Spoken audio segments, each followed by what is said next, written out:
SFJ 4x4 Studios presents in my oversized four-wheel drive Jeep.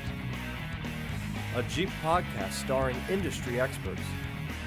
Pure monosity. What? Say that again. With mad scientist Scott Brown, Use my drill press as a sword of blade. our host Neil Simpson, If one light goes out, they all go out. filled with shenanigans. We are really professional with Jeeps. This is I Speak Jeep. Good morning, afternoon, evening, wherever, however you are joining us. This is the I Speak Jeep podcast, episode 70. My name is Neil with SFJ4x4.com, and I am joined with our esteemed colleagues, co-hosts, celebratory men. Whoa, wait a second. I don't know. Celebratory. Men that deserve being celebrated. What are you trying to say? I don't know. I'm scared now. Right? It's Monday. Folks- You got enough coffee. Folks, I do not, honestly. I feel like the pollen with the warm up of last week, with the cool down of today. It's okay. We're in winter again. I was going to say, it's going to snow tomorrow, apparently. I know. In fine. church, they were talking all about like spring is here and snow is gone, and I was like, why do we keep saying I this? saw a guy with a plow on his truck this morning. Oh yeah, He's No. prepared. No. So, just real quick, we already got the comments going. So, Darla, good morning. good morning, Morning, Darla. Daddy Jeep, what's up, guys? What's up, Rob? And Kevin with the surprise face. I'm not sure what that's for. Well, that was Well, that's because I because was of Neil. That was was just of what I was or wasn't saying. I don't know. I don't know. And folks, if you're joining us for the first time in your ear holes, it is valuable to know that you yourself, off of your favorite streaming, maybe you're on an airplane, maybe you're on a commute in a big rig, and we thank you for that kind of stuff. But you can join us live on Facebook every Monday at 10:19 a.m. And speaking of, the gentleman that calls us to meeting every Monday is Joe Brilla saying, good morning, gentlemen. I suppose you're wondering why I've called you all together today. That's right. That's That's I wonder why. And so I'm sorry. We got a little off track. Who are you guys, and what are you doing Go here? ahead, Jeff. Well, I'm Jeff, the producer of the show. And, The Italian Stallion. There I'll you do go. it for him. There you go. You're missing that part. well, that's because Neil does it so well. Yes. I don't want to take I'm that here from for him. it. 100%. And my brother just signed on, goes, good morning, Neil Scott, and the other guy. No doubt. No That's doubt. because Wow. you missed your introduction. That's right. Yeah. The other guy. Matt- And who are you, sir? I am mad scientist Scott Brown. The maddest scientist Yes. around here, the doc. Yes, and folks, like I said, if this is the time when you have picked up the download and you're going to join us, understand we have several episodes before this one, a couple years under our belt, and as far as a automotive inspired podcast, while yes, it is I Speak Jeep, and today will be a technical talk about Jeep parts and pieces, that the Speaking Jeep is about DIY and rugged individualism and the pursuit of something better, right? So it encompasses a lifestyle, not just technical application. And so we hope that you're here for it and that you will join in the conversation. And obviously you can be live on Facebook, but you can also hit us up on our text-only number, 440-855-2100, or email into us, either to our producer or to our general page at sfj4x4.com, and we might cover that at the end, how you can join in that conversation. And real quick,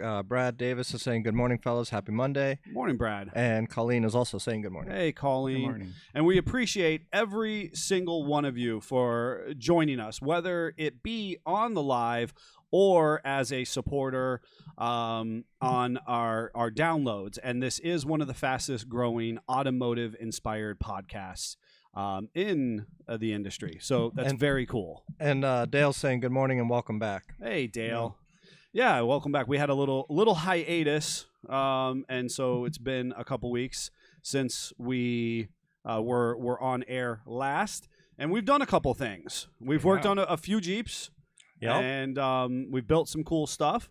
But ultimately, this is the part of the program where we like to check in and see how our individual projects, or if there's any personal updates that are of value to share with everyone. So I want to know, is Jeff rolling change yet?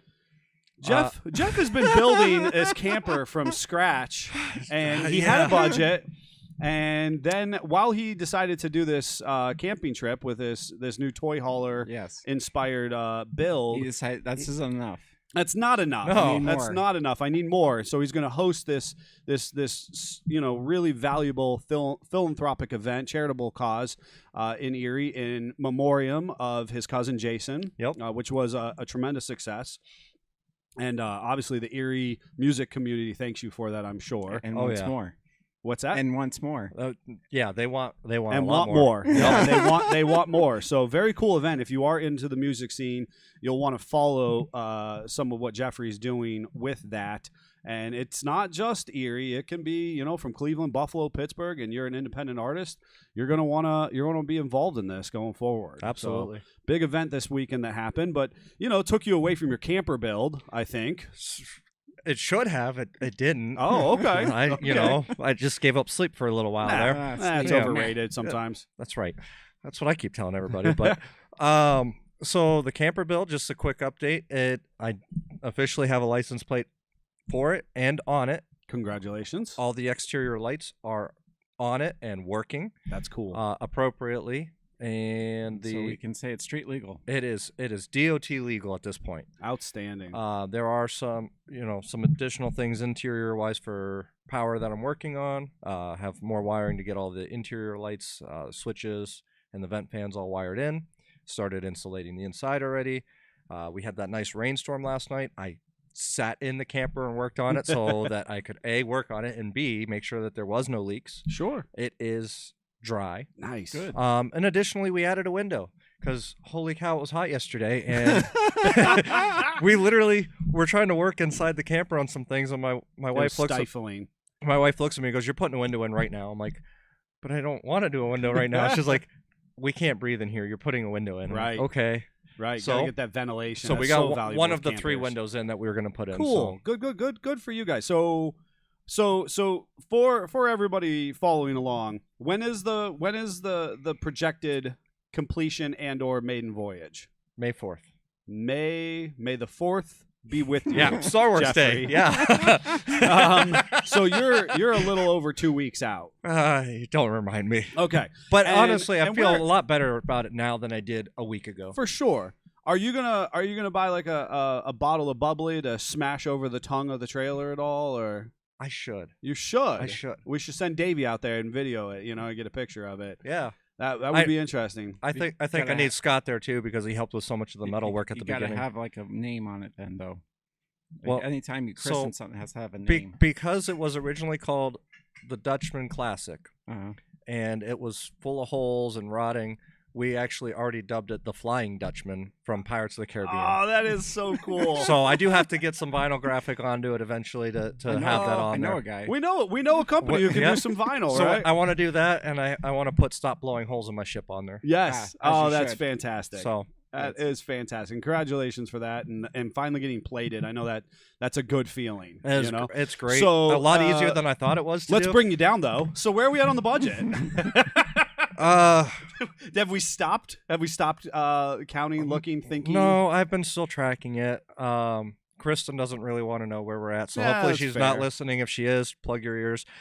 We are about 5,500 into it at this moment. Okay, so about 1,500 over. About right? 1,500 over, which I'm accepting as an acceptable amount Sure. because of the fact that one, It's okay. I set a stupid budget. we Don't all know it. Don't we, We all all know it. Yes. Don't we all though? But as far as that goes, I ended up buying a bunch of new parts that I didn't have to buy. 100%. I could have reused. 100%. That's what we told you. But 100%. but I chose to because I could. Uh-huh. The house the storage unit that I bought was full of windows. Yes. I literally reused one. Yep. That was it. Yep. Yes. You know? And that window will hurt you later. Oh my gosh! No, I had to rebuild That's it. probably That's the the one best. that That's I probably learned- the best window in the house at That's this the one I moment. learned how to reglaze, and I had to buy new double panes for, and So it's all a, of that it's stuff. a rebuilt window. it's a rebuilt window still. But- I didn't really just reuse it; I had to rebuild it. Yes. So So as far as I'm concerned, the initial build to make it go were 1,500 over. over the next couple of years, we do plan to invest more into it and do more over the next Plus, couple you of have years. 2 weeks to run that bill up more. Just so we're all on the God, same yes. page.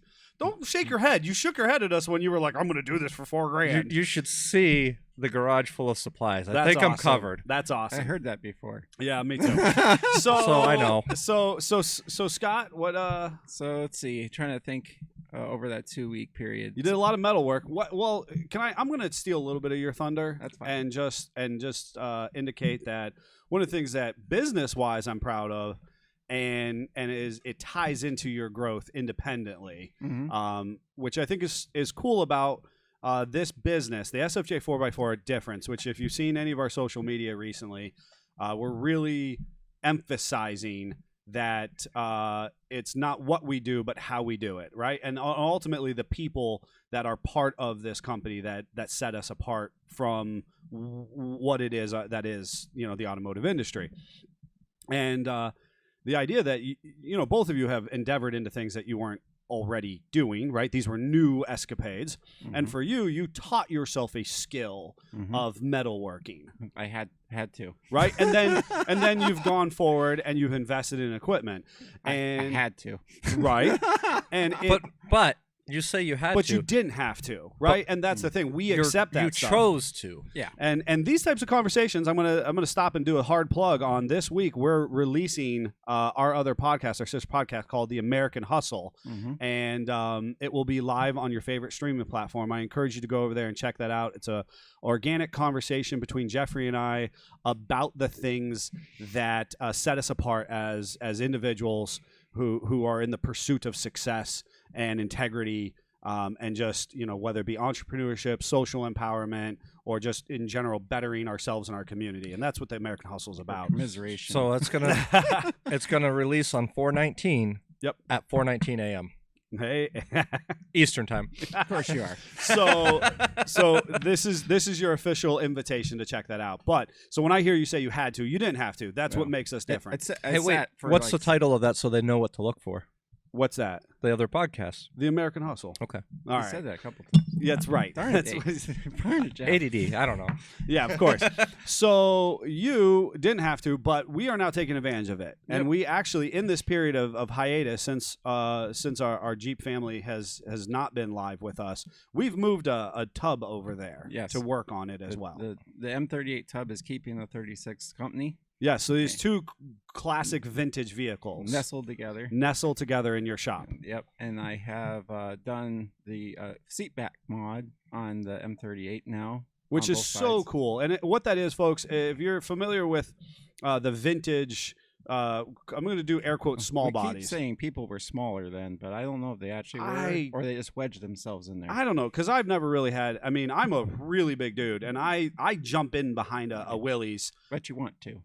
I want to, right? I am inclined. I jump in and I wedge myself there, and I drive with my knees up close to my face. Yes. And we all know my wheeling escapades in Old Blue. I wheel in my socks or bare feet as needed. So I get it, but the mod is actually to cut roughly 3 inches out of the wheel well and move the seat back all the way back. And this is a really extensive thing, and you're making it look, you're like a gymnast, an Olympian gymnast. You're making it look easy. That's phenomenal. So it was pretty cool to kind of have an idea and kind of move forward. I've done it once before on a personal project, and I kind of learned from that and said, okay, I'm going to do it a little bit different this time. Just like anytime you do something, you learn from it. I was actually, the other thing I learned from my own project on the 36 is do one side and do the other, darn it, so it matches. Yes. And I made a template off the first side, what we've been coining the California piece to fit in. So we got 2 new pieces of metal that go in there. Otherwise, it's all original steel. They aren't completely done, but they're 100% roughed in. Got to grind a couple welds, and I got 1 small piece to make next time I work on it. So that'll get that pretty much done. But I got both seats in there, and Davey did a real cool video clip of showing the seat sliding back 3 inches. Yeah, and there's a neat teaser video out there on our social you want to check out if you haven't seen it yet, of you doing some fine metal work. Now, what's the personal update though? I want to hear about this. So the other part, first on the 36, is I've been working on the tail pan. Seems like for 40 40 years out the mask kind of scenario, but Right. I got one side was pretty nice on the tail pan for the original piece. I cut it and welded it onto the new piece so it fit the body correctly. The other side, it was pretty beat up from removal and from age, but I finally beat it back into somewhat shape and got that welded on to where I'm happy. And then I looked at it last night. My goal was to weld it in, and then I saw the car told me it wasn't ready. So I got holes punched in. I talked to a good friend. The suggestion was to overlap and plug weld them in for strength. I am more of a butt guy, but he said go ahead and put it in Neil's there. done. That's fine. He said overlap them, put some spot welds in there. That's how the factory would have done it. So I agree. Scott, you are the most innocent That's fine. and just the most wholesome individual. I'm so I was thankful you are my friend. I was gonna keep it straight and just keep going, but you just lost it. That's fine. You were done. I can't. You are just so innocent in your conversation. Okay, you never have any intention to No. do any of this. It's the most This remarkable is thing. Putting two pieces of metal together, Two weld pieces them up. of metal or wiring is called a butt connection. Yes, Yes. that's right. We're It's like we're putting them next to each other. Got flagged on Facebook because my car, what style of body it is and what they all call it. I won't say it here so we don't get in trouble. That's probably best. That's probably best. Thank you. has a certain shape on the back. Yes. So anyway, Based on what you just said, though, Kevin's giving you a thumbs up. Colleen's the peach emoji, which we know what that means, with a laughing face, and then Chuck Lorre's giving the poop smiley. oh, boy. I'm done. Woo, okay. All right. So I guess the really more important update is something I have dreamt of probably for 15 years plus since my dad passed away, was to have a shop comparable to his, and I finally hauled home a lathe. yes. So it's a 1932 South Bend 8-inch lathe, which they only made for 3 years because it's Yeah. me. Right. I didn't set out to find The weird obscure lathe. But of But course it it found found me. you. Right. The beacon was on, and It was fine. So now my 1893 mill and my 1932 lathe. lathe can keep each other. Keep They each can other cuddle company. with then your Harbor Freight imports over Yes. here. Right. There's some contention in the garage. There's some contention. They're learning. The young bucks are learning Yes. from the old USA grumpy heads. So I've done my 2 weeks of learning about motor drivers and can you swap motors, and luckily the South Bend is small enough. It was 110 originally, but the Frigidaire 1950s model Electric motor. electric motor decided it was done. Yeah, I did not like that. No, so I gotta buy a motor, and my goal is to make that work because I have some more mad scientist stuff in my head. I'm gonna need that lathe if Yeah. I go forward with it. So Yeah, your dad would be very proud of what you're doing on your own, and you're making it. And it's valuable to talk about Scott's story for 2 seconds, folks. That you had the opportunity to inherit your dad's entire workshop, basically. But where you were at in life, it didn't make sense. Yep. So it was reasonably assets of the estate were divvied up amongst family and then sold off to pay for expenses and whatnot. Yep. And I think it's really cool that you're swinging back and doing it on your own and kind of accumulating this stuff and the skill set and all that kind of stuff. He would be very proud. So And one piece of advice to any young person is you look at what your parents or grandparents or that have accomplished, and you kind of take it for a grain of salt. Look up the prices and appreciate it more because oh my goodness, yeah. Yeah. I wasn't ready for a vise for the mill to be $300. Sure. Yeah, I mean when we're youth, we don't have the same appreciation for the push that our parents are doing. Yep. Somehow we just accept it as the process, and instead when we go then to set out to do it ourselves. But it makes you almost appreciate it. I think then at that 100%. point of an adult, you're going, okay, well now I want to do better, right? Our pursuit as parents should always be we want our kids to do better, and so the fact that you are doing it and making it on your own is very cool. So Yeah, outstanding. What about your house updates? Beautiful weather. Yeah, so yeah, oh, great. So I've had a number of personal and social pursuits over the last couple weeks. Additionally, with the pop of spring that we had, That's over now. That wasn't spring. That was just straight summer for a minute. That was right, For a and day. so what ends up happening is we add a whole aspect of gardening to our Yes. situation, and I just desperately wish that I would have accomplished more on the house because now the garden becomes phenomenally important. Right. Yeah. So my wife, as we are to Jeeps and automotive, my wife is to her gardens and gardening. And so if anybody here listening has a green thumb, you can look her up. And But did you start with just a flower? we did now, but that's not enough for my wife anymore. Good tease to our conversation on the American Hustle podcast this morning. But no, that's not sufficient for my wife anymore. So we need to have all the gardens again. As you should. And so now I'm working on that. I also jumped into plumbing, which I know, arguably nothing about by comparison to a professional Welcome craftsman. to your 2 weeks. Right, my Well, 2 weeks. All you need to know is that as long as you don't get wet when it's done, you're doing good. That's right, Yeah. and things roll downhill. Yes. Yes. But more importantly, and so understand that I've been working on a number of personal and social pursuits in the last couple of weeks, lots of family stuff, church stuff, stuff here business-wise and whatnot. I think what the piece that I have not shared with anybody and I managed to keep under wraps. Or did you? Yeah, you didn't manage to keep it under wraps. no! I'm a We spotted it. I'm a good You're a stalker, huh? Padawan. You're a good Padawan. Oh, my God. You guys flipped the tables on I me. did. Oh! I thought this morning, Jeff, did you see this? Yeah, I it was bought in the background of the picture. You're stalking pictures. That's what you do. That is what I do. That is what I do. I for the people listening in and you want to be part of the joke, I bought a black stretch limousine. You did. Yep. I, I'm like, what? What is that behind him in that picture? And he's like, you caught the limo, right? I'm like, yeah. Why is there a limo in the driveway? I literally just let that picture go with like the back quarter panel. That of was it. enough. That was enough for you guys. That's I amazing. knew exactly what that was. As soon as I saw it, I was like, huh. He asked if I saw the post, and he's like, are you even friends with his wife on Facebook? I'm like, I don't think I am. So he shows me the post and goes, just see if you see what I saw. And as soon as I got to him, I'm like, huh, why is that there? Yep, I bought a black stretch limousine this weekend, and so you're gonna want to watch the YouTube video that we'll do with that.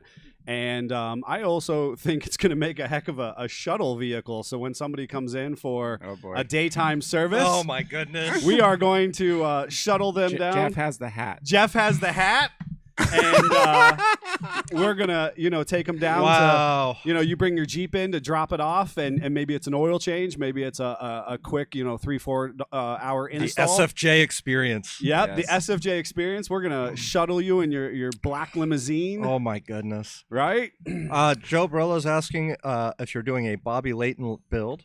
Bobby Layton. And then Dave Ammerman, how much lift is going on it? See, and that's what a number of people have asked: is no. can we lift the limo? Can we straight axle it? Uncadillac it. Uncadillac it, yeah. It's my first time owning a Cadillac, and I don't know. That was my very specific question when I saw it was, why is there a caddy in his driveway? Yes. It's a long-fledged dream. Yes. Yep. So yeah, that was my piece. Oh man, you guys flipped the tables on me. Wow. We were waiting for you to announce it. Yes, after you that. were. Yes, you were. We all just wait. We're just holding Lying this in in the wait. back of our brain, lying in wait. Yes. Fantastic. Yeah, so you'll have to folks who are watching in. We have a couple interesting pursuits happening out of our own mothership SFJ 4x4. Justin Beto saying, what better to have a first Cadillac as a limousine? Yep. Yeah. It's He was pretty smitten at first. it's pretty cool. So like I said, we'll have a video coming Is this out the here one soon. that you talked about like a month ago? Of course it is. Of course it is. Okay, I wondered if you were eventually going to just Game do of it. Inches, Jeffrey. I Game knew, of Inches. I knew what was happening. Yeah. We That's right. all ask each other stuff, and then we kind of ignore it and do what we want Yeah. anyway. Yeah, that's what happened. Oh my gosh. That's All one right. of those. Well, they said I shouldn't do That's it. why I'm not going to But- tell them about what I'm thinking about doing. Oh yeah, you lay that seed. All right, Oh, folks, we that'll be are coming up. actually going to talk about Jeep stuff today, We and it's a what did you call it today, Jeffrey? Up in arms. Up in arms, Mhm. right? And this Talk about the best suspension for a Cadillac limo. right. So this is a conversation that gets thrown around on the interwebs with enough frequency, and we'll be talking about some of the aspects of how suspension works, and then maybe a little contentious conversation about vernacular. Does a mid-arm exist? And I think so. you think so? Okay. And you can draw your battle lines wherever you'd like, folks, as you listen in on that. And we'll share why we should, arguably just long arm the world. So Yeah. So where do control arms ish start in our industry, right? Let's start there So it because we love to started on contextualize. I think a covered wagon maybe, but Covered What I always think is interesting is other manufacturers and people who then fall into those, so if I'm a Ford guy or I'm a GM guy, Yeah. We always know who you are when you walk in, when you ask for radius arms yes, or drag link bars, I think is what something. they used to be sold as like race arms, the bars that stabilized I mean, it. it's one of those things. Ford had an idea, in the 30s, or actually earlier than that, technically.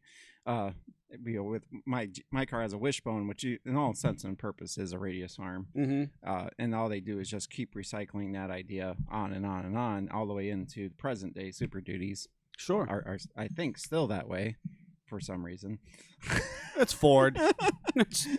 We're just Meh with caster change. yes, that's perfectly fine. That's Fords have death wobble for no reason whatsoever. No Ford apparent trucks. reason. Yeah, I mean, so in our Jeep world, we can reasonably talk about the vehicles were leaf sprung across the board within the Jeep Willys Kaiser AMC Yes. grouping Forever. until roughly 84.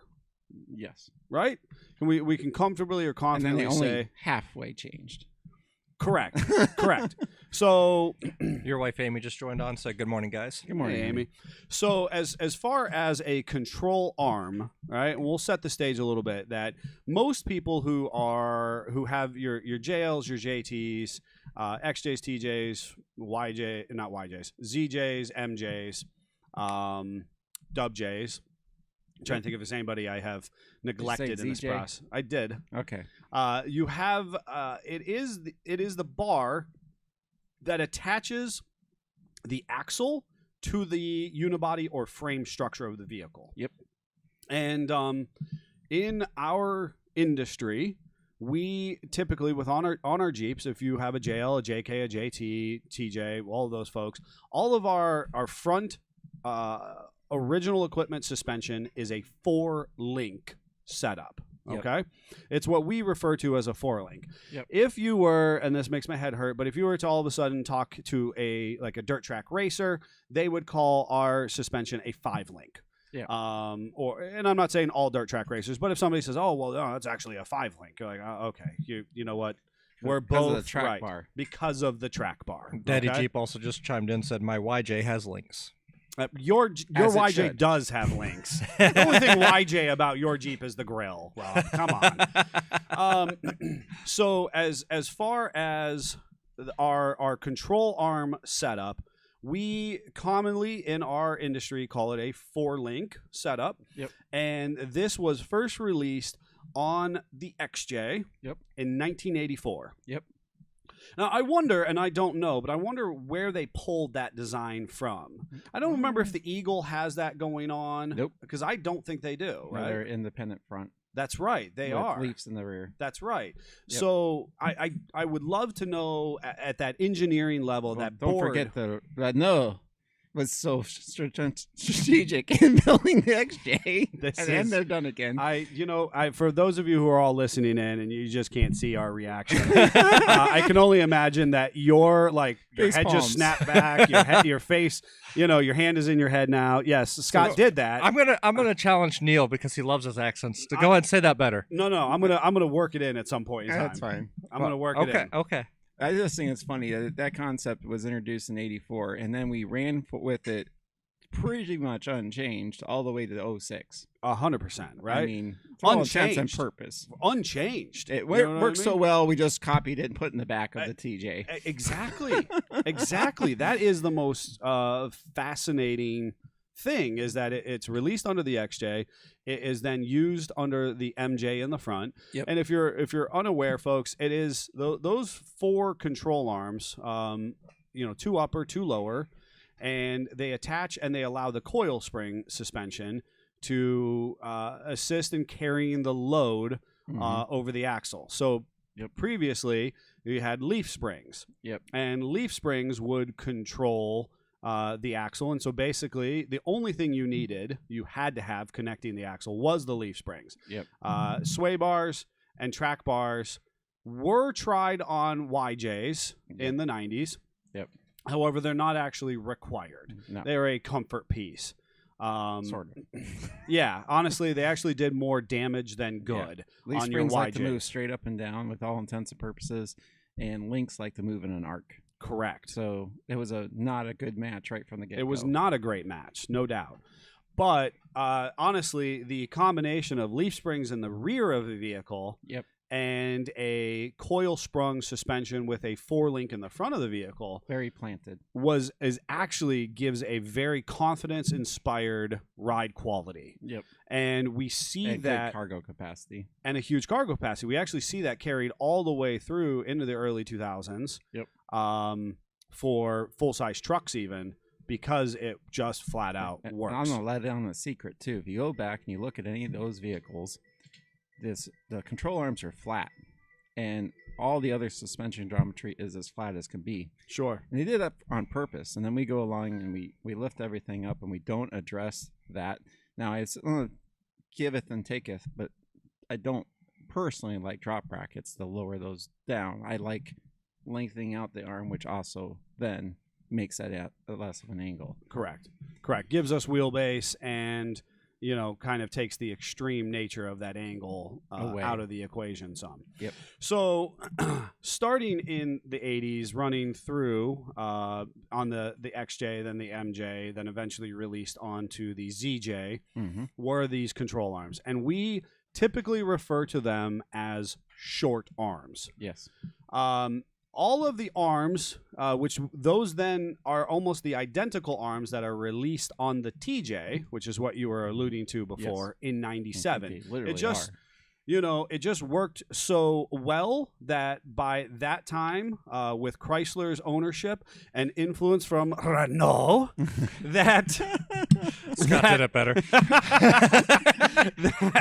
that ultimately they said, we're just going to carry this design through. And I'm going to go out on a limb too. I think it was one of those happy little accidents where they designed the vehicle and they knew that your foot was going to be here and your brake pedals and that kind of stuff. So our frame has to dip in a certain location and the axle has to be here for good overall use and off-road prowess. So the arm had to be a certain length by default. Sure. And it just kind of happened to be the same on the Cherokee and the ZJ and the TJ. And I think that's what's so fascinating, that I mean, you're saying happy coincidence, I mean, to think about how they were engineering to say this, we like how this suspension articulates and moves. Yeah. Right. So those engineers are sitting around going, we believe that this suspension geometry is ideal. Yes. and then we know that we have these other qualifiers of pedals and frame construction and whatnot, because of course the That's why they TJ always Wrangler, say it's an all new model, but is it?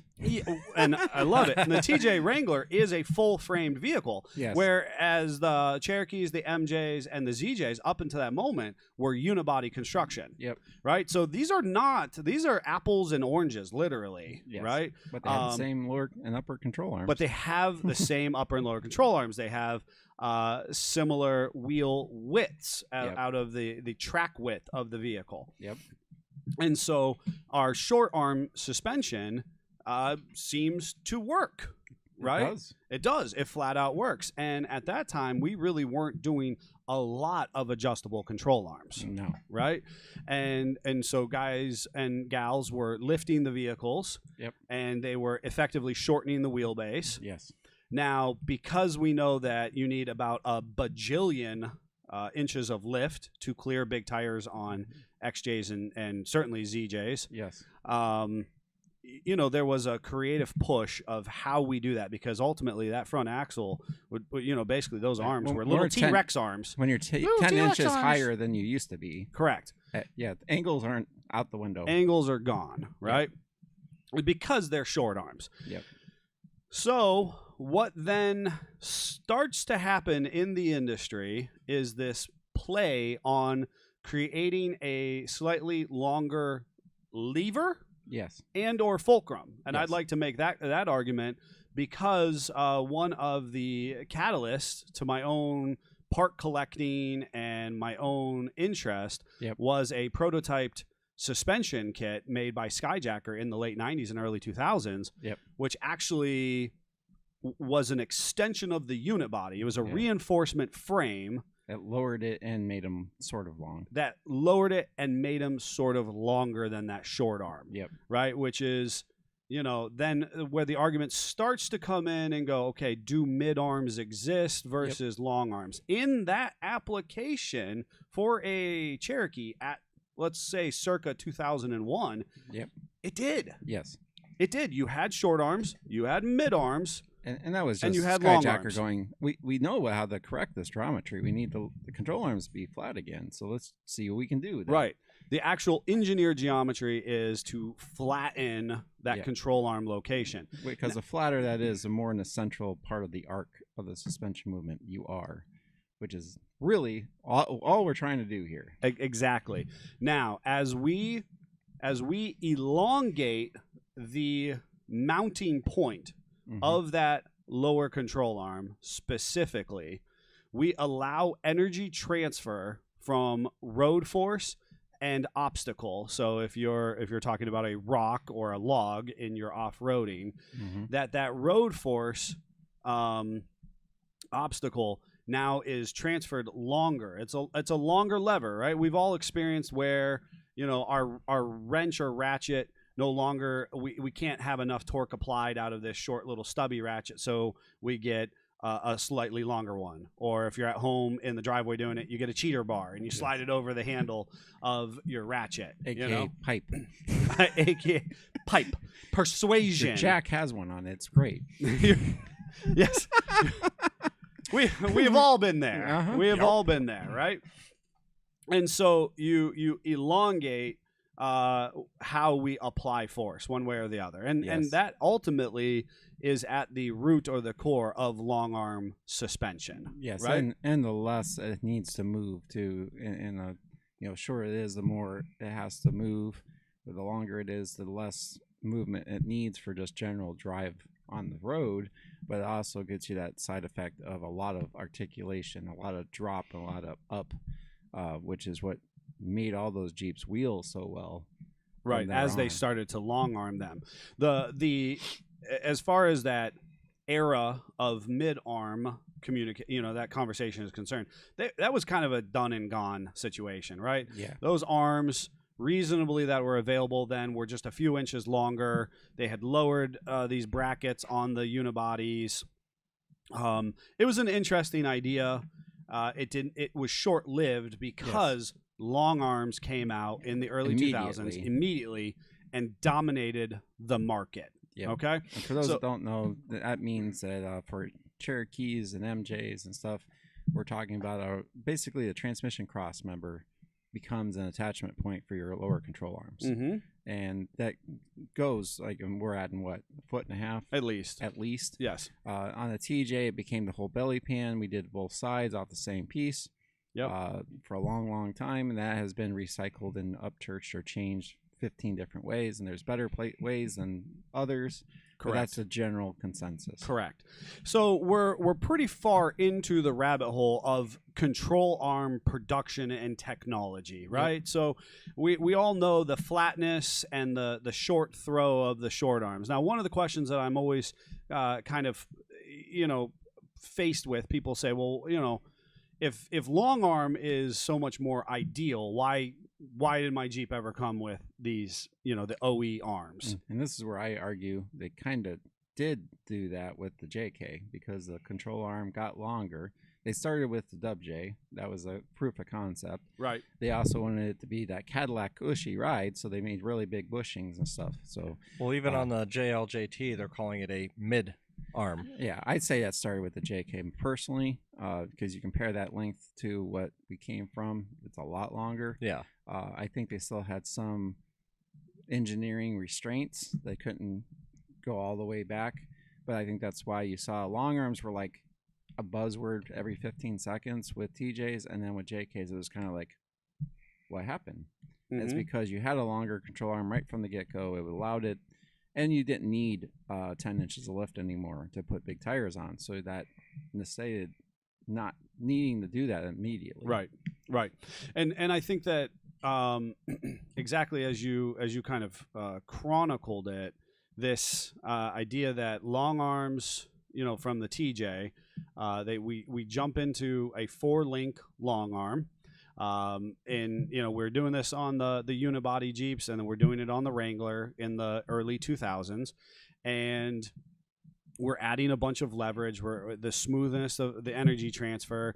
But honestly, a lot of people are it's kind of a separation of off-roaders, right? You're a hardcore off-roader if you're long-armed, right? And I personally believe, and so go back and say, why were they doing this? I believe it's bean counters, right? Yeah. So ultimately, the idea is we need to find that sweet spot of investment in manufacturing the vehicle to say this is the appropriate amount of control arm that allows our suspension to travel in an optimal motion, and it is easily replicable. Those original control arms on all of those small body Jeep platforms were all a stamped steel with a press sleeve, basically.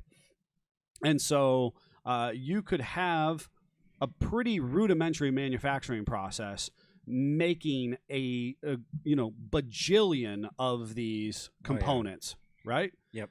And they did, right? We were making these parts, and then manufacturers of aftermarket suspension, they were the ones who were then responsible with tooling out round stock control arms or square stock control arms. Clayton did their thing. Only eventually did they start to put a little bit of a bend in those control arms, and that was a few manufacturers at best. For the most part, most manufacturers were in a short arm application were just giving you a slightly longer round stock lower control arm that was straight with a different bushing with a different bushing than OE. Or, as you said, a flex joint itself. Right. They were pretty rudimentary in manufacturing. And I think a lot of that suspension engineering was about finding that sweet spot of efficiency of manufacturing and cost, speed to market, and sale of vehicle, right? That is what we have to admit. When people go, well, why didn't they just put long arms? If you're saying they're so much better. Well, because the guy that was delivering mail in his Jeep didn't need them. He didn't need them. And they are better, right? He also doesn't need a V8, but we in America we like to hear freedom. Yes. Bald eagle sing. Bald eagle sing. So but we still want that V8 in a lot of applications. So like you said, I think it was a big push, and hardcore off-roaders were going to long arms in the early 2000s. The JK comes out, and all of a sudden the JK's control arm is just longer than the small body Jeep platforms. And I think that is where the term mid-arm comes out, because we still actually have long arms. Yep. We have short arms that we know of on the Wrangler platform. Yep. And then we have this slightly longer arm on JKs. But it's the internet, Yes. and we have to squabble about whether the sky is blue or whether it's gray. Yes. And, people want to say, well, because no other arm was offered on the JK or JL, JT, that those are actually short arms. Yeah. Because just because it's a short arm on the TJ Wrangler, and then you have a long arm, you equally have a correlative short arm on the JK. And my contention is the geometry did not change; they just made the vehicle bigger. Yeah. So. So the idea is, and we're not here to say whether or not it is a mid-arm. We can factually say that it is, in fact, a longer arm. And just for argument's sake, Joe said it's gray. Of course it is. Welcome to the interwebs, no Yes. doubt. But remember that the water in the ocean is blue because it reflects the sky. Okay, Jeffrey. We're just going to keep that argument going.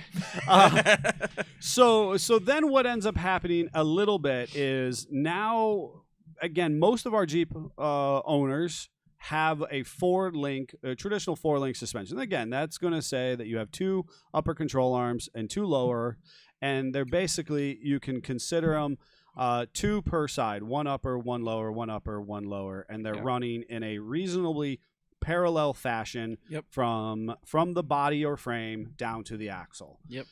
But that's not good enough. No. So what do we do in our industry? What do we do? What do we do to start playing with things? Well, some were Ford owners and they wanted to go back to radius arms, so they did that for a minute, and then we got to break down what a radius arm is for somebody who might not be exactly aware. Because we have an independent upper arm and lower arm on that Cherokee or the MJ or that allows the axle to move relatively straight up and down. Ford didn't have that technology in the 70s and they were unaware. They were unaware, so they made basically looks like a hammer.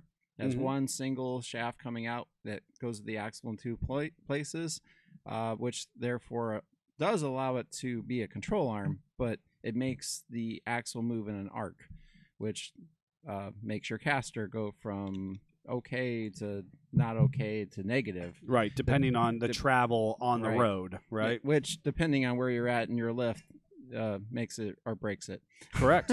Correct. So radius arm, and I guess we jumped ahead a little bit in control arm and suspension geometry, and it's valuable to say that there are underlying facts about control arms.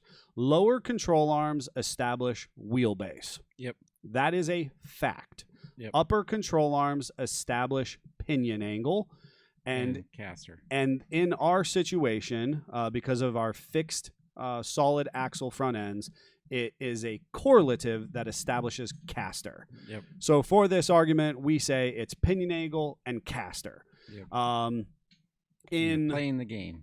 In other applications and other depths of the internet, you can actually change caster with other things, adjustments with different styles of front ends.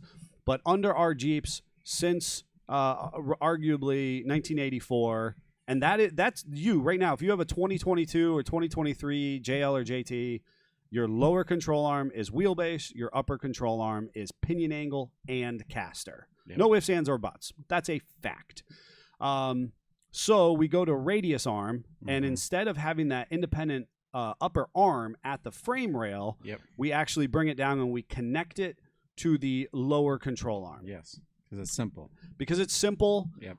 Once you set your caster and pinion angle, run away. Arguably, you're not changing anything else. Yep. The elliptical fashion, the travel of that front axle is arguably unchanged, but ultimately it's a predictable arc every time. And as you said, it actually then affects the arc of your caster through that process. So if you're doing a Baja vehicle that is going to go over a whoop, and that suspension is going to do a big, deep elongation, or an extension of the coilovers, then all of a sudden you're hitting the ground and you are in real bad caster land. Yes, right? negative caster. Negative caster. So there are some famous Rusty's Off-Road. Clayton had a radius arm setup. Rusty's had a radius arm setup. Iron Rock Off-Road in their original Iron Y was a radius arm setup. Yep. And so it was not uncommon for those earliest long arm suspension manufacturers to give us a radius arm design. And the reason why there's someone going, but I have that, and that's fine. That's true. That is true. Going down the road, your caster is good. Yes. But and you don't really care. You got a negative caster, and you're dropping off a 4 foot tall boulder. Correct. If you're going, a mile per hour and you descend a ditch and then cut back up over, and then you drop off a little, couple foot cliff, it doesn't matter because we're going so slow, right? And our suspension is kind of, absorbing that motion. I do think that the Jeep feels a little less stable because of it, but that's probably really minutia stuff. Sure. So what ends up happening, I think, as our manufacturing tolerances increase, our fabricating people, cooler machines happen, no doubt, and I think that our market, the value of our market increases, meaning people are willing to spend more money. The average consumer is willing to spend more money on better our pencil a little bit. Correct.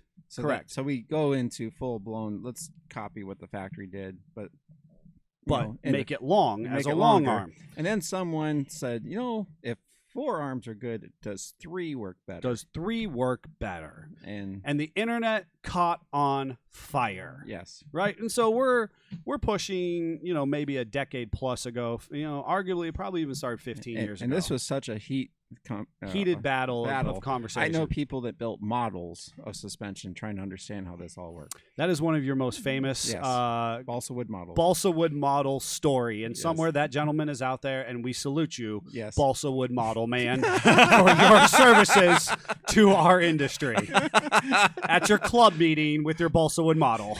Yes. At least you're trying to understand. Because you're at least trying to understand, not just, well, change is bad, so I don't like it, know? But that's also... there was a Lee Sprung guy in that club meeting, too. Who was probably just real unhappy. Yes. Oh, my gracious. So I wanted to make a comment about the pores in their leaf springs, So this I'm sorry, folks. This one, if you're a Leaf Sprung, this one, the Taste Talk just isn't for you, I suppose. Yes. So you're right. So we have a number of manufacturers. Rock Crawler, Clayton, I think, jumps on the bandwagon. Obviously, Iron Rock Off-Road they jump ship from the radius. They're probably one of the most famous examples of a 3-link suspension manufacturer. One that just held the line and said, "We're not giving you a 4th arm until the JLJTs," right? Which I can agree with. Scary. They're scared. Well, those JLJT folks, I don't know if they're capable of understanding. I don't know what you're talking about. So, so Iron Rock was a hard push on 3-link, saying that basically the lower arm establishes that elliptical path or that arcing path, and that it is wheelbase. So primary load is carried over those lower control arms. The upper control arm is really just holding on to pinion, keeping the axle from hard torquing. And when you got an arm that's 4 foot long or so, you get into the exhaust, motors, oil pans, gas tanks sometimes, depending on the model. So if you can get rid of one, man, you just got a whole lot more room. You freed up some real estate under the Jeep. Because I imagine, early on, like, well, we're going to hit the starter if we go here. We're going to hit the exhaust if we go there. Totally. I mean, there's not room for that kind of stuff. Totally. And then we have a whole conversation about consumer confidence, right? Yeah. And I have had to field this conversation on a customer service experience to say, well, if the dealership, if the mothership gave me 4 arms, why are you telling me that 3 are good? Obviously they engineered it for 4. Yep. And it's like, yes, they did, but you don't actually require 4. Right. Your Jeep is perfectly fine with 3. And it's like a steering stabilizer. No doubt. And it's, look at what the components made out of on the original arm, and compare it to the club that we have now for a Correct. aftermarket arm. Correct. There's Our a big aftermarket difference. arm, and then The strength arguably went up a lot. and arguably the joints that then bear the load of that Also increase. increase in our Yes. aftermarket. So if we're using a anti-rock, a rock jock, or was formerly a Curry, control arm bushing for the axle side of things. The Iron Rock Off-Road has really quality bushings for that axle side. Those types of serviceable units can bear arguably better load over the Yeah. longevity Yep. than your standard rubber cleveite bushing. Yep. Right. So and ultimately the dealership, we have to understand that the mothership does things for NVH, noise, vibration, harshness, which is a measurement. They have a whole department. They have a whole department dedicated to that. Daddy right? Jeep saying they did put track bars on YJ, so what do they know? Well, and yeah, that's true. no doubt, right? They want to make sure that thing wasn't rolling over when you ran Yes. to the grocery store in your YJ, Rob. So as far as those control arms, the parts themselves, when we go to a 3-link, change. Now, if you are a person who is uncomfortable, but you like the idea, you sip the Kool-Aid just a little bit about 3-links. Metal Cloak entered the scene in the early mid 2000s and gave you the locked and loaded. It was one of their best marketing ploys, in my opinion. Yeah. But the idea that this was a fixed arm under normal road use. Radius arms, basically. No. They were they radius? No, I think they were actual 4 control arms, like long arms. Radius. I don't remember. I I don't. don't remember. We'll have to but they had vet that. They had to put a spring in there. They put a spring in there, and then you got to the trail, and much like your quicker disconnects, and you could make your Jeep trail ready, that you had this crow's foot that you would then kind of undo a jam of sorts, and this Magic happened. and this control arm kind of sprung released, Yep. and now you were arguably a 3-link suspension. Yep. So Metal Cloak was like, we see you 3-link, but we're going to meet the consumer We're gonna confidence. really sharpen our pencil. No And doubt. because there's never any mud in there or anything, it's going to work great. So, so real quick, Metal Cloak was never built for the Great Lakes and the Rust Belt. That was just the reality of their brand. back to the joints that you were talking about. John Graber saying you didn't mention RK having a quality joint. John, you fight that fight, man. Yes. I will. 10-foot pole. And then Kevin is saying radius arms, Neil. I'm not, Kevin. I am not putting radius arms on your Jeep. If that is No. at all what is, I think is he's being saying asked. that. I think he's saying that the Metal Cloak kit was radius arms. Oh well, all right. I don't understand how radius arms and locked and loaded go together either. Because Because it that's why allows the axle to move a little bit. just the tiniest, the smidgiest Smidgiest bit, little bit. smidgiest little bit. There's always a different mousetrap, folks, Yes, and that's sir. all I'll say on that one. So as we circle back, and I love suspension geometry, right? Yes. And that's what's really valuable to Talked say. for like 3 podcasts. I'm about very it. passionate about it, but I'm not going to make this one into a 3-podcast series. So what's a side effect of having a long arm, Jeff? You're super cool. Everybody in the Jeep Club loves you, and you outwheel everybody else. Apparently, he's Jeff now. Sorry. well, when you do have it on your Cherokee and everybody else has short arms, they get real excited. No. I think one of the biggest things is, even if you're just a daily driver with it, is the road comfort. Yeah. The improved road comfort. And that means a lot coming from a guy who has a Jeep Gladiator that used as a 1-ton pick-em-up truck. Yes. Yeah. That's important. That's And why I he put the beefy control arms on it. and he did. You I you did. have you're as many of our customers are. You're part JKS, part Iron Rock Off Road. Correct. As you should be. And that's Yeah. our hybrid kit, and so you're the long arms. Now they have come to market. They do have rear long arms available for JTs. We actually have quite a few JL customers who have, jumped ship on the short arm, mid arm conversation and went, straight to long arm. Yep.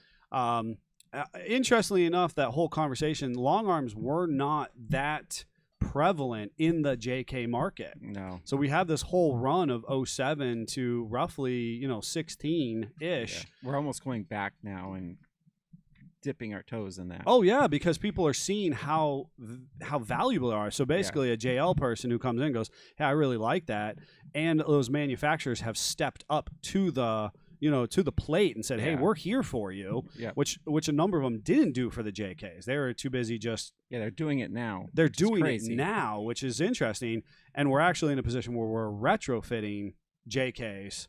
That maybe even had an appropriate mid-arm suspension or short-arm suspension on them. Yep. And we're actually taking that off and putting long arms on because we're seeing how well it works on JLs and JTs. Yep. And the parts exist.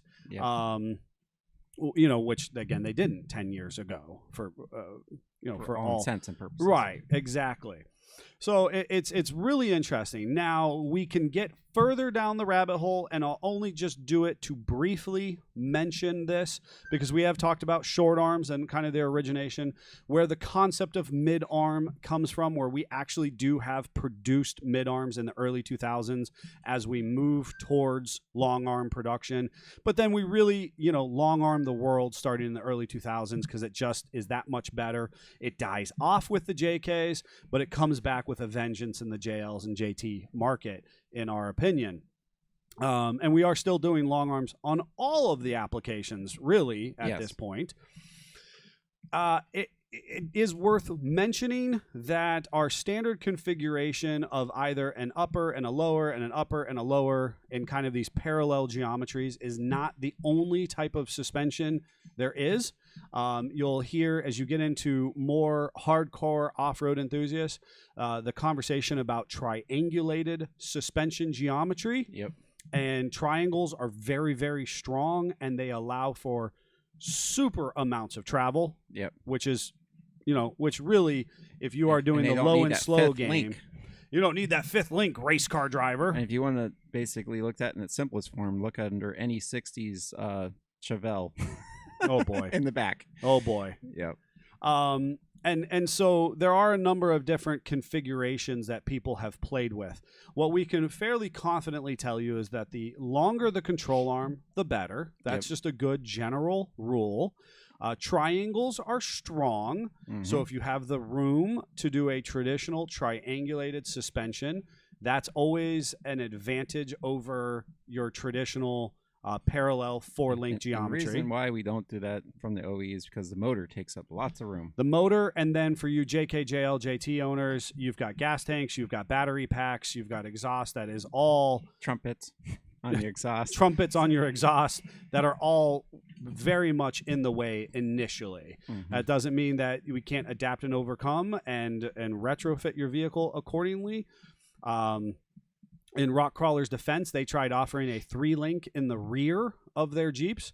It was not super successful for road experiences because of concerns over roll center or pitch and yaw maneuverability at high speeds. Mm-hmm. But people were running it, and it does work well off-road. But really, the big issue is the gas tank gets in the way on these other models. Yep. So that gas tank, that big gas tank hanging out on the passenger side of the vehicle, it's really hard because we need that real estate to run a control arm. Yeah. So some of our most successful long arm applications are doing what's called outboarding our control arms in the rear, which you'll see a number of the long arms from Iron Rock Off-Road that we've installed are outboarded or underboarded. Rusty's Off-Road actually will hang that control arm underneath the frame as well. So interesting, little tweaks to the overall nature of those control arms. Is there anything else for the good of the order? No, I think we beat that horse pretty hard. I could go on and on. I love it. It was one of my very first formative when I was in late high school. Santa Claus, and thank you to them. Him brought me a book on suspension geometry. It was actually written by Peterson's 4-Wheel and Off-Road. It was one of the first big kind of this is the Bible of suspension geometry and off-road, and that was just one that I just combed for days and years on end, and I still love that book. So it was really the dawn of this control arm technology.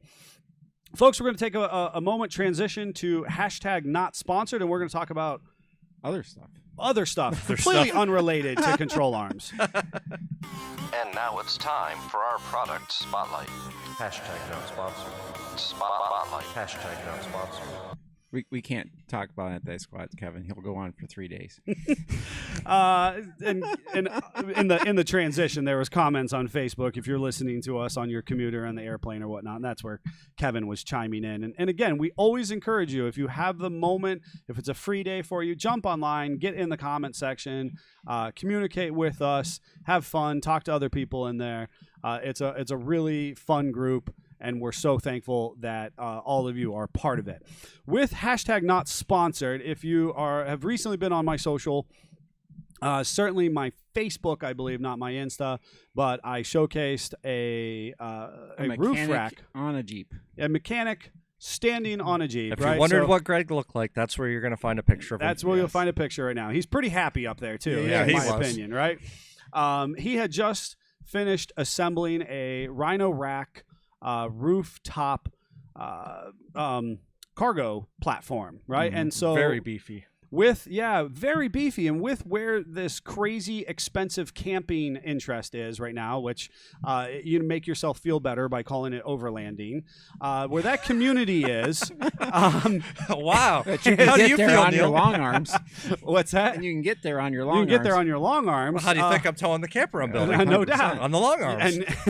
And you have to sleep on top of your Jeep, or at least you have to pretend that you're going to do that Well, one or it's two for the times. lions and tigers, oh my. Yes. Or that you would like to put a lawn chair up there or something.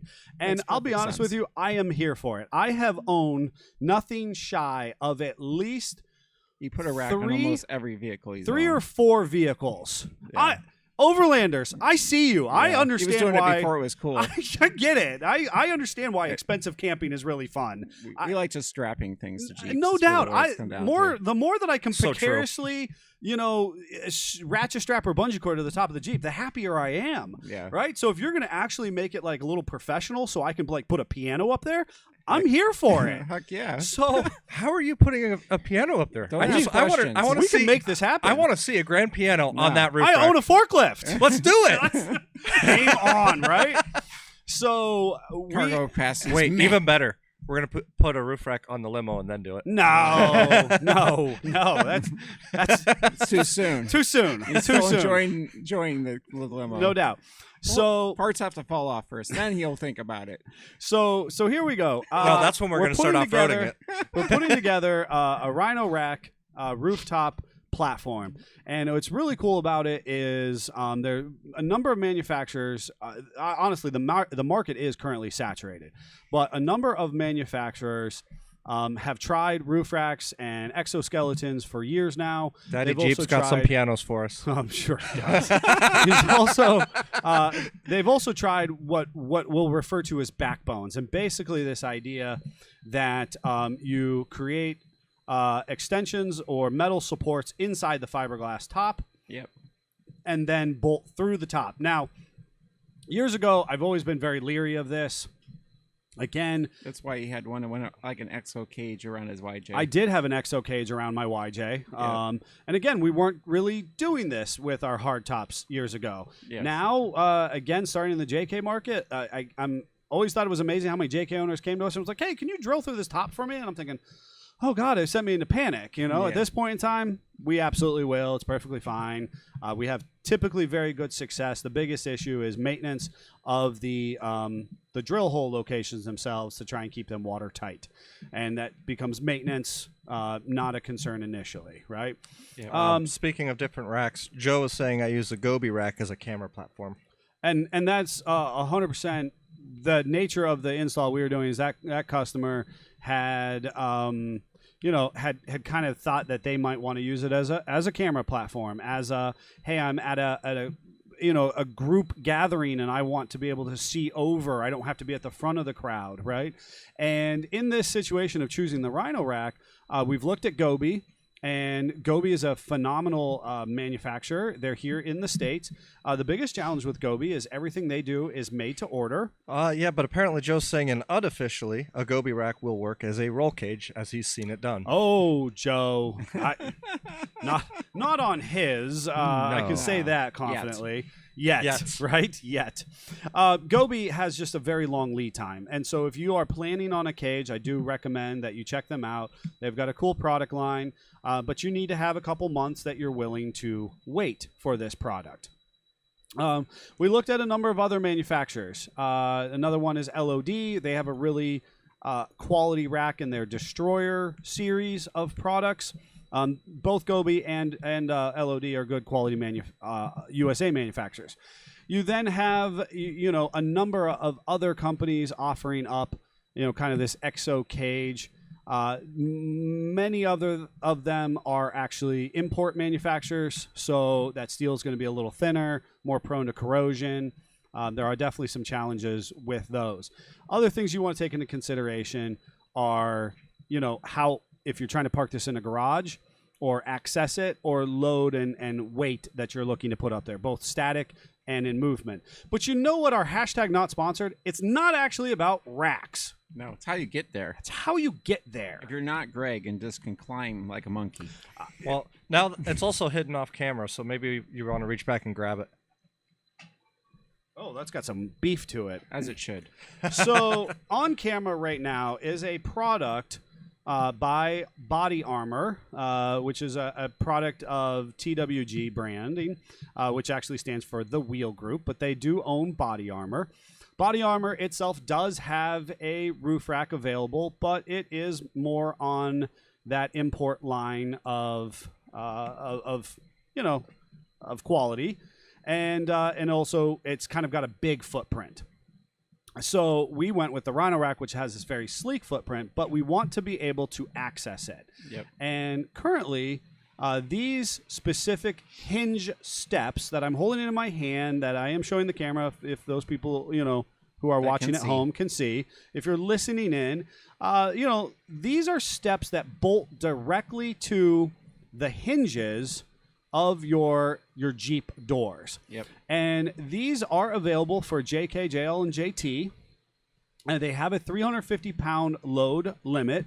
Obviously, nobody ever recommends that you stand on the side of your Jeep while you drive. So they don't... Common sense, folks. Common sense. So don't do that. They don't give you a Where's the fun in working that? weight limit. Well, we can I do was what we want totally, later. I was totally thinking about doing this. What's cool about this product is that it actually folds down and gives you a nice wide platform to step on to access your rooftop carrier. Yes. And like the Gobi, like the LOD, like a number of other aftermarket manufacturers, you might have a small ladder or steps available to you at the back of the Jeep.